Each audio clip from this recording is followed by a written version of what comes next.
that, it's from the ticket taking. We have a softball game today. So it's the ticket taking. It was rescheduled from Friday. So it's rescheduling all those different people from the umps to all of our student workers that help out.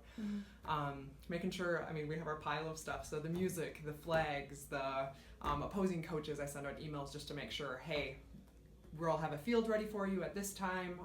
Kind of all those little details that no one thinks about. And now all of a sudden, I think about it everywhere I go. So I went to a game at Iowa State this year. I was like, look at all the ticket takers. Like, someone had to arrange all this. So it's all the little details that if it works out flawlessly, your day has been awesome. And usually that doesn't always happen. So it's your goal that no one says anything, negative about it. All those little things. Yep, exactly. Yeah. Or the no pets. You can't bring your pets in. You're kind of the policing force. Or at baseball games, it was people with alcoholic beverages. You can't have those here. It's a college. So it's kind of being that person that you don't always want to be, but you have to keep it safe for everyone. Yeah. My favorite part is the amount of people that I interact with every day. If you sit in that chair at any point, and maybe it's just the Mitchell hallway that I'm in right now, but I interact with the coaches, I interact with the teams. I'm also a coach, so one of our players was just sitting here talking about her classes, so just the interaction with people that I have all day, every day. It might be Mike Schmidt from football came in this morning talking about sack bracelets, something that our student athletes deal with, so I love that part. The most challenging part is just I'm stretched a lot, so it's trying to find that balance, and I like to work, so it's trying to find that kind of in-between time where this week is an insane week, but it's like softball today, we're off tomorrow, so I'll be in the office, but then it's baseball Wednesday, track and field Thursday, track and field Friday, baseball, softball Saturday, baseball, softball Sunday. Wow. So at the end of that, how do I, and our administrators have been awesome, but it's how do you find that balance to say, okay, Monday I'm taking off to get groceries and be like a regular person. But then your emails are piled up and you're trying to balance everything in that way. So it's kind of trying to find that personal balance with having a life and then also knowing that you have 9 events coming up in the next 10 days.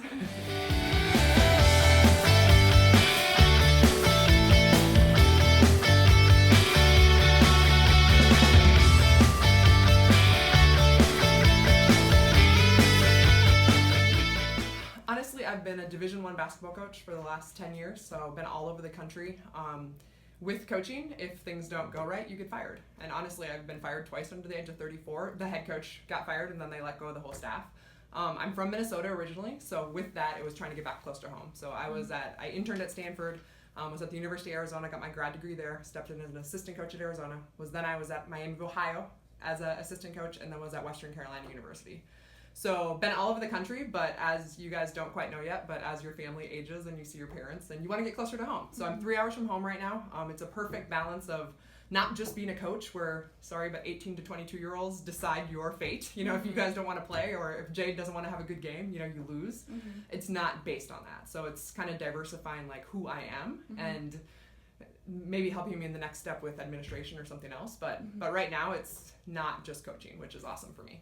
So you'd say this job would be a little bit more consistent than like coaching? Yeah, and I think the Division III level here as well, it's not just about wins and losses. It's about your experience, and it's about the players are here or the student athletes are here because they want to play. And that's something that every other position I've been, our kids have been there on full scholarships. So it just kind of changes that dynamic of the importance of the winning and losing and more about the experience of the student athlete. This is a 9-month position. So for me, which is impossible because also being a basketball coach, you recruit all of July. But it's when I want to. And with the program with Coach Karen, our head coach, it's kind of balancing that of, okay, there's tournaments all of July, how do you balance that? But that's also my passion. This is kind of more of my job. So from day to day, I got to go put the flag up, I got to get the music ready, I got to make sure the softball team is on it and perfect, but basketball is more of my passion, so it's easier for me where I'll send out emails and make calls kind of during my free time, more so, in the fall and the spring. So that's my balance. I coach only in the winter, and then I run all the fall events here and all the spring events. So that's kind of the balance, and then June, July, and August is what I want to do with it.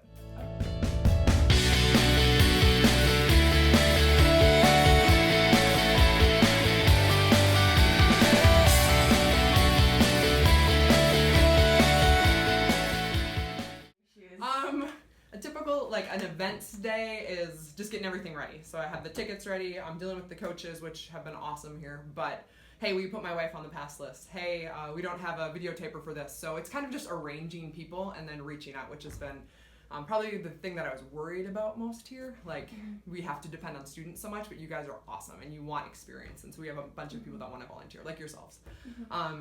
So it'll be a lot of that. It'll be a lot of emails, just making sure, like the baseball officials have emailed me for Wednesday. Hey, let us know if there's any changes with weather. So the spring has been, I'm learning just how that goes, but it's a lot of that. Dealing with the people walking in and out of the door. Hey, the events field rec wants to use it on Saturday. Can we arrange? So it's just more kind of foreseeing the things that could go wrong and hitting it on the head before it happens. Okay. If that makes sense. Yeah. So the easiest and slowest times of the year, other than those 3 months that you aren't necessarily events coordinator, what would those be? This is crazy right now. So September, and this is my first year doing it. So September was football, soccer, the volleyballs, that was intense, I think, because I didn't know what I was quite doing yet. But then it's settled down once I know what's happening. It's picked up now. So track was a whole monster. Like that was just all the different moving parts and like steeplechase and go.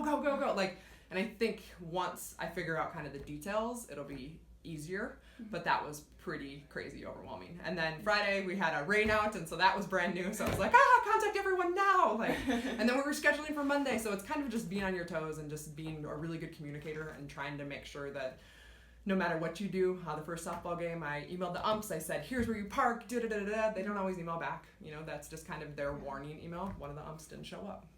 So my first softball game, the one ump's looking at me, the other, I'm like, I emailed him like I emailed you, and then you just have to kind of go above him to his boss, and he's gotten taken off all of our games. But that's something that, it looks bad on you as the event coordinator, even though you've done everything, but you depend on those other people. So I think that's the most stressful part to me, but it's kind of just piecing those things together and then foreseeing and going, okay, I've done everything I can do, and then kind of let the rest. But no matter what, something goes wrong, and then my background is communications and public relations, so it's always like, okay, how do we fix this? How do we, hang your lantern on your problems kind of thing. But then making sure that, okay, we're gonna win the game and everyone's gonna be happy, and making it best for the students and the student athletes that are competing.